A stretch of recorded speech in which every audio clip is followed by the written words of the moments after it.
And ito ang ginagawa ng inyong ka-neighbor. Nagpupunas ng mga lamesa. Na-arrange ko na mga ka-neighbor yung mga upuan. So, ayan. Katatapos lang po ng aming uwian. So, ayan po. Ito yung table dito po sa likod. So, ayan. Kailangan pinupunasan mga ka-neighbor para tomorrow ay malinis po yung kanilang table. Ayan.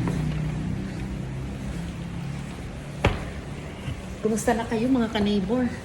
Ayan, ito ang gawa ng inyong ka-neighbor. After po ng session ay magapunas ng table, magatambo, ayan, mag-arrange ng mga upuan. Nandun na po ang mga bata, nakauwi na. Lalabas po ang inyong ka-neighbor. Titingnan ko po yung petsay na itinanim ko nung nakaraan pong linggo. Yung problema po ay malakas yung ulan nung nakaraan linggo. So, andito po yung aking halaman. Ayan mga ka-neighbor. So, marami pong dahon. So, yan po yung aking petsay. Ayan, ito pong isa naglutang na sa lumutang na sa tubig mga ka-neighbor. Ayan. Ayan po. Ayan mga ka-neighbor. So, yan po ay may tanim na petsay mga ka-neighbor. Ari po yung tira pa. Ayan, baka ito po itanim ko sa bahay para po maitanim ko kasi meron din po ako doon na lalagyan ng halaman. So, siguro po ay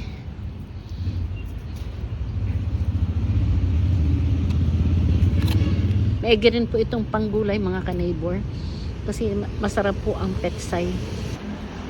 Binabaha po kasi dito sa aking daycare. Once po na lumakas yung ulan, yung kalahati po nito ay pinapasok.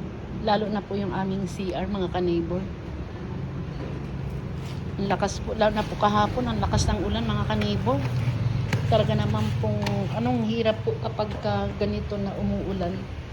Minsan po hindi ako nagpapasok. Kasi po ay talagang, anong putik po dito sa room. Kahit na po maputik. Dahil po basa sa labas. Pagpasok pa lang ay basa na yung kanilang dadaanan. So, yun po.